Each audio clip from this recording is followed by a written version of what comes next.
very much for your testimony. Representative Wheeler?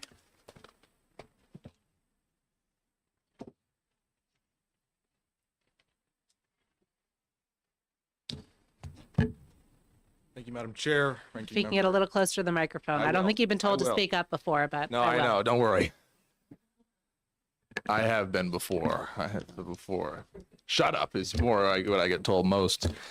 Thank you very much, Madam Chair, Ranking Member Grody, and the friends and colleagues on the House Executive Departments and Administration Committee. I've been sitting with you here most of the day in this very stuffy room, and so I will be as brief as I can. But as a co-sponsor of House Bill 1675, I do want to affirm my support for this legislation and just say that when I signed up for this bill, it was because as a legislator, somebody who's under the constitutional obligations of what we have to do here in the House of Representatives, we have an obligation of fiduciary responsibility over the public dollars that are spent in this budget and through this state. And so when Representative Reed came to me to relay much of the same story that she relayed to you here at the beginning of this afternoon, I was taken aback. I was taken aback not because I hadn't heard similar stories before, but because this is not what the state should be doing with its public tax dollars. Now, I believe in the public services that are done by the coalition, but they are just that, public services.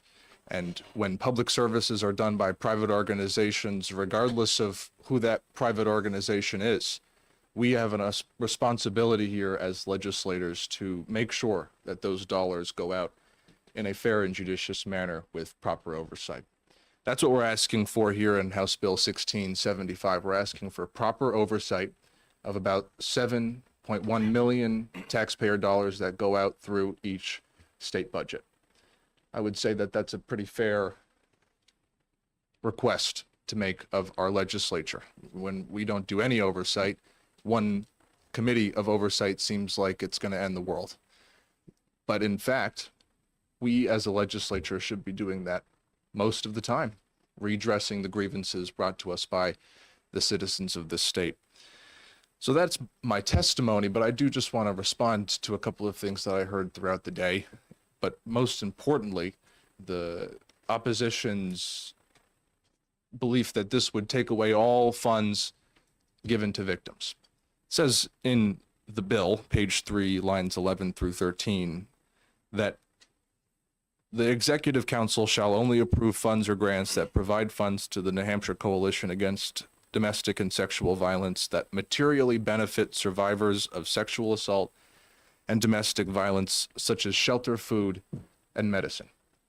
The way I read that bill, all of the opposition which we heard, which listed off different services that are provided to victims, would still be covered by and allowed under this piece of legislation. But if the committee feels that that language isn't accommodating enough to providing that support to victims, I have the authority of the prime sponsor and can say as a co-sponsor that we are perfectly, we would be accommodating to an amendment which allowed for the striking of that clause and making this piece of legislation simply what those who supported it have testified in support of, which is an investigation, oversight over these public dollars that have been doled out to this private organization. And I think that all of us as legislators would find a very hard time opposing a bill which is simply investigating the oversight of these dollars that have gone out. Thank you, Madam Chair. Thank you very much for your testimony. Thank you. I'll call Representative Margie Smith and then